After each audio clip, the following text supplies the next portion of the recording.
অনেক হয়েছে, এই বাসায় আর 1 মাসও থাকা যাবে না। কেন, কি হয়েছে? কে আবার তোরা কি করলো? বাসায় ঢুকতে গেলে একবার জেরা, বাসা থেকে বের হতে গেলে আরেকবার জেরা। বাড়িওয়ালার ছেলেকে জেরা দেওয়ার জন্য কি আমরা এই বাসা ভাড়া নিচ্ছি? ওই ছেলেটাকে কিন্তু আমার অনেক ভালোই লাগে, অনেক সহজ সরল। ওর সাথে কথা না বলে বুঝে যেত না যে কত সহজ সরল। দেখ কত বড় একটা বাড়ির মালিক, অথচ সেই কত বোকাশোকা মানুষ। বাহ বাহ বাহ বাহ, খুব সুন্দর কথা। শেষ পর্যন্ত একটা পাগল তোর ভালো লাগলো। যাক, তাহলে তো ভালোই হইলো। তুই তো ঢাকার শহরে একটা বাড়িওয়ালার ছেলের বিয়ে করতে চাইছিলি, তোর আশাটা এবার পূরণ হয়ে যাবে। তুই না সবসময় বেশি বুঝিস। একটা মানুষকে আমি ভালো বলছি আর তুই কি করলি, ট্যাগ লাগাই দিলি। এরকম কথা শুনলে কার না রাগ ধরে বল? রাগ ধরবে কেন? আমি তো তোরে ভালো কথা বললাম। তোর মনের ইচ্ছা পূরণের একটা সময় আসছে, এটাই আসল সময়। তুই তোর মনের ইচ্ছা পূরণ করতে পারোস, এই প্রস্তাব তুই অ্যাকসেপ্ট করতে পারিস।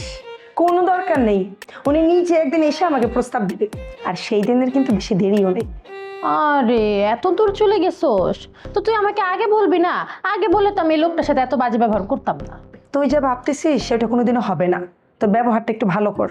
একজন সহজ সরল ভদ্রলোকের সাথে কথা বলে কোনো সমস্যা হয়? হয় না তো।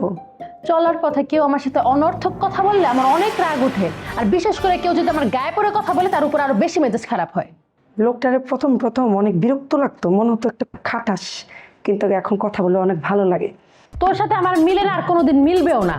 মিল না হলে এতদিন একসাথে থাকলে কিভাবে? শুন, তুই কিন্তু আমাকে অনেক অপমান করিস, আমি কিন্তু তোর কোনোদিন অপমান করে কথা বলি নাই। তুই যে আমাকে অপমান করবি, আমি তেমন কোনো কাজ করি না, কিন্তু তুমি এমন এমন কাজ করো যে তোমাকে অপমান করতে আমি বাধ্য হই, আর কোনো পথ থাকে না। নিজের অত তুলসী পাতা মনে করো না। তুমি যে ফুসকালের সাথে প্রেম করা ওর পিছন পিছন ঘুরতা, সেটা কি ভুলে গেছো? আমি জানতাম রাজীব আসলে ফুচকোয়ালা না, রাজীব হচ্ছে একটা বড় লোকের ছেলে। আমি ওকে ধরে রাখতে পারলাম না, আর ও তো লন্ডন চলে গেছে।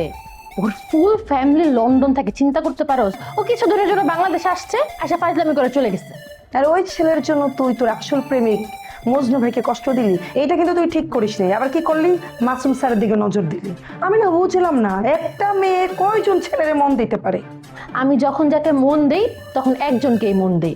আমার মজনুর সাথে রিলেশনশিপ থাকা অবস্থায় তো আমি অন্য কারো দিকে তাকাই নাই। ওর সাথে ব্রেকআপ হয়েছে, রাজীবকে ধরছি।